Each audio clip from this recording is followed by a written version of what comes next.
In March 1989, Mark Kilroy, a bright and popular 21-year-old student from the University of Texas, decided to spend spring break in South Padre Island, a popular vacation spot near the Mexico-U.S. border. Kilroy, along with 3 of his friends, chose to cross the border into Matamoros, Mexico, known for its bustling nightlife and party atmosphere. After spending several nights celebrating, on the early morning hours of March 14th, Kilroy and his friends headed back toward the U.S. side of the border. As they walked along the crowded streets, Kilroy lagged briefly behind his friends. In that short moment of separation, Mark vanished into thin air. Kilroy's friends quickly noticed his disappearance and searched frantically, retracing their steps and contacting local authorities. Despite their desperate efforts, no clues were found initially. Then tragedy struck. Nearly 2 months later, Fernando's body was discovered in the trunk of a car in Mexico City. Despite the ransom payment, Fernando had been brutally murdered shortly after his kidnapping. The investigation revealed disturbing truths. Corrupt members of the police force were directly involved, abusing their positions of authority to orchestrate kidnappings and extort wealthy families. Public outrage exploded across Mexico, and Fernando Martí became a symbol of innocence, betrayed by corruption and violence. Mass protests erupted, calling for justice and the end of impunity for criminals within law enforcement ranks. Fernando's death, though deeply tragic, became a catalyst that exposed the dark reality of Mexico's kidnapping epidemic and corruption crisis. Moisés Sánchez Cerezo, a fearless and respected journalist from Veracruz, Mexico, became known locally for his bold reporting on political corruption, organized crime, and violence that plagued his hometown of Medellín de Bravo. Sánchez refused to be silenced, despite continuous threats to his life, determined to expose the truth. On January 2, 2015, Sánchez was at home preparing to publish an investigation revealing corruption involving local politicians. Suddenly, a group of armed men burst into his house, violently assaulting and kidnapping him in front of his terrified family. They dragged him into an unmarked car and vanished into the darkness, leaving his loved ones traumatized and desperate. Days turned into weeks, and authorities remained unresponsive or unwilling to launch an effective investigation. His family, certain that Sánchez's disappearance was politically motivated, launched campaigns demanding his release, drawing national attention to the case. Public pressure finally compelled local authorities to conduct a search, and what they found was horrifying. Weeks later, Sánchez's mutilated body was discovered in a remote area. He had been decapitated and brutally tortured, his death serving as a grim message meant to silence other journalists who dared speak against corruption and criminal networks. The investigation unearthed a disturbing conspiracy involving local police officers directly working under orders of political officials, including the mayor, who wanted Sánchez silenced. The case shook Mexico, highlighting the lethal risks journalists face when confronting corruption and crime. Despite multiple arrests, the investigation was criticized for not holding accountable all involved. especially higher-ranking officials. Moisés Sánchez's murder became emblematic of the grim reality faced by reporters across Mexico, many of whom risk their lives daily in pursuit of truth. Cleveland, Ohio. Escape on May 6, 2013. Though not directly connected to Cinco de Mayo festivities, the horrifying captivity and eventual escape of three young women, Amanda Berry, Gina DeJesus, and Michelle Knight, came to a dramatic end in early May, just hours after Cinco de Mayo celebrations concluded in Cleveland. Ariel Castro, an unassuming school bus driver, hid monstrous secrets behind the walls of his ordinary-looking home on Seymour Avenue. Between 2002 and 2004, he abducted the three young women from Cleveland streets, locking them away in a makeshift prison of boarded-up windows, bolted doors, and soundproof rooms. There, in isolation, the women suffered years of relentless physical, emotional, and psychological abuse. Amanda Berry had been held captive for more than a decade when, on May 6, 2013, a day that would forever be linked to the horror following Cinco de Mayo, she saw an opportunity for freedom. That afternoon, Ariel Castro left the home briefly, neglecting to secure the heavy front door behind him. An unprecedented mistake. Summoning all her courage, Amanda ran to the door, her heart racing with desperation. Finding it still locked, she screamed hysterically for help, pounding her fists against the heavy wooden door, hoping someone, anyone, would hear. Neighbors nearby heard the frantic cries, cautiously approaching the home, puzzled yet frightened. Recognizing Amanda through a small opening in the door, they immediately broke through the barriers, pulling her to safety as she pleaded desperately to contact the police. Officers, arriving moments later, found Amanda shaken but alive.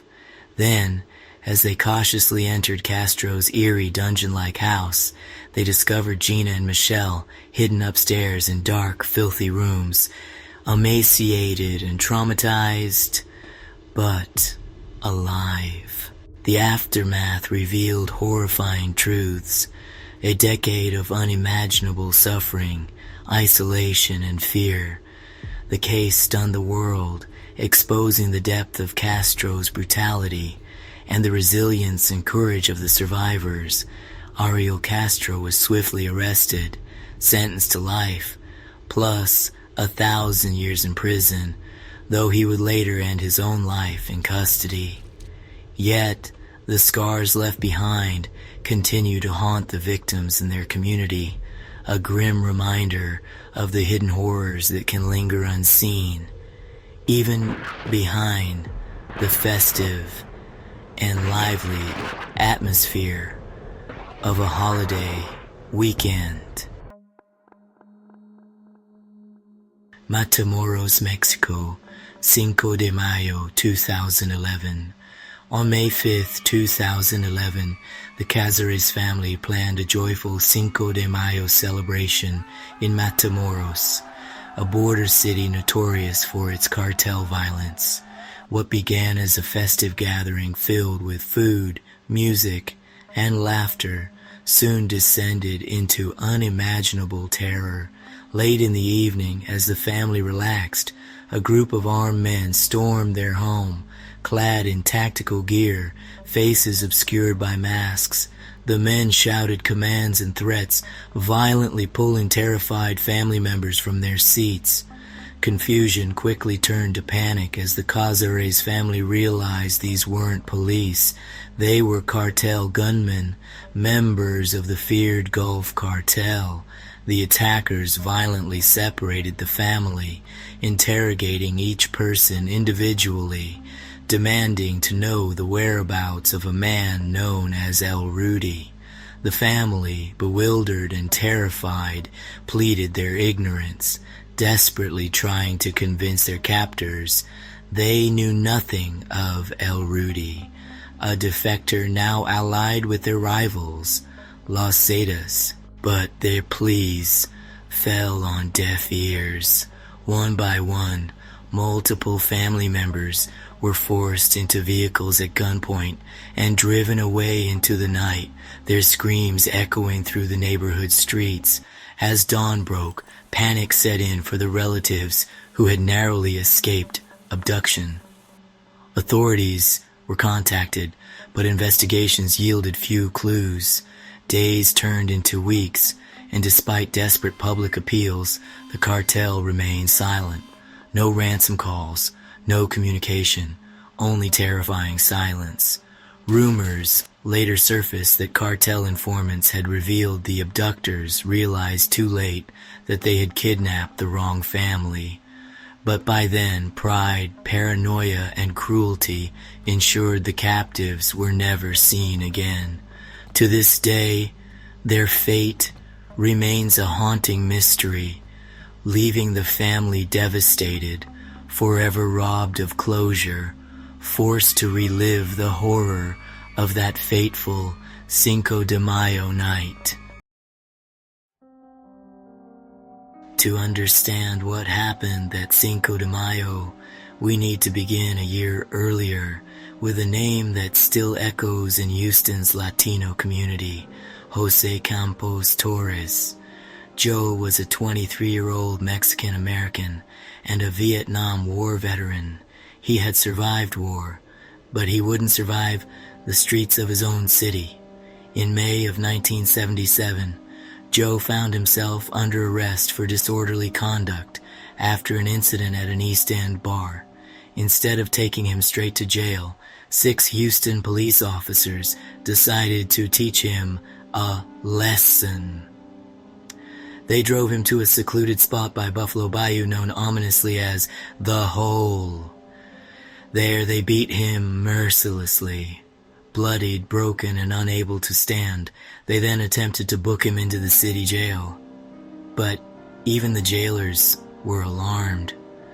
They took one look at Joe and refused to admit him, insisting he needed medical attention. So, what did those officers do next? They took him back to the bayou, and they pushed him in, with his hands still cuffed behind his back. Days later, his lifeless body washed up downstream.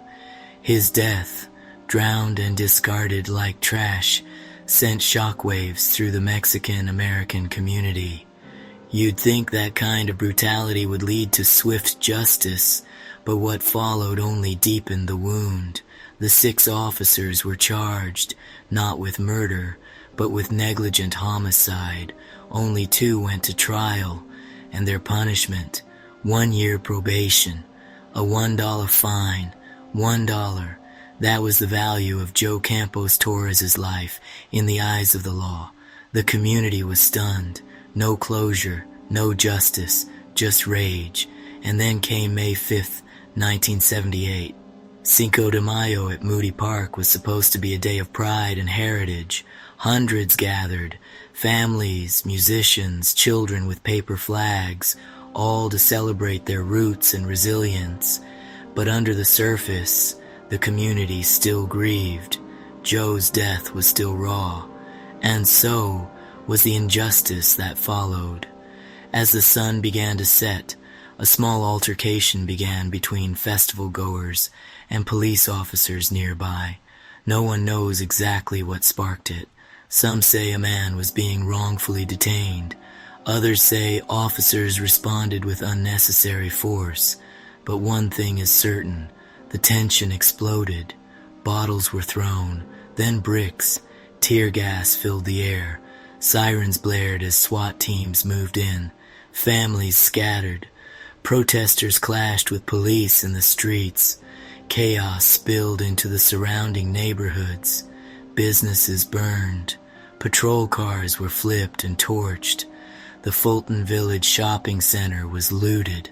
Helicopters hovered overhead, capturing a city, unraveling. It wasn't just a riot. It was an eruption of decades of poverty, police abuse, and second-class treatment. In the midst of the mayhem, people screamed, "Justice for Joe Torres," while fires raged behind them. When the smoke cleared, 28 people had been arrested.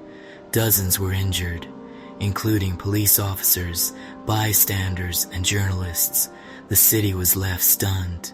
Houston officials scrambled to respond, but they couldn't ignore it anymore. The Mexican-American community had found its voice, and it was loud. The Moody Park riot became a turning point, not just a violent outburst, but a desperate cry for justice. It sparked investigations, community reforms, and more Latino representation in city politics. But it came at a cost paid in blood, trauma, and shattered trust. Joe Campos Torres' name still lingers in Houston, in murals, in protests, in every CINCO de Mayo gathering that remembers not just the triumphs of history, but the pain of the present. This wasn't just about one man. It was about a system that failed, and a community that decided enough was enough. And in the midst of celebration, the world saw what happens when justice is denied for too long. And there you have it, viewers. Cinco de Mayo can be quite the celebration to be had, yet we must be wary of strangers and even our own family members, for we may become part of that tradition far too soon. Now, viewers, like, comment, subscribe, and hit that notification bell to get updates on the next video. And folks, enjoy the rest of your day in the month of May, because we're always watching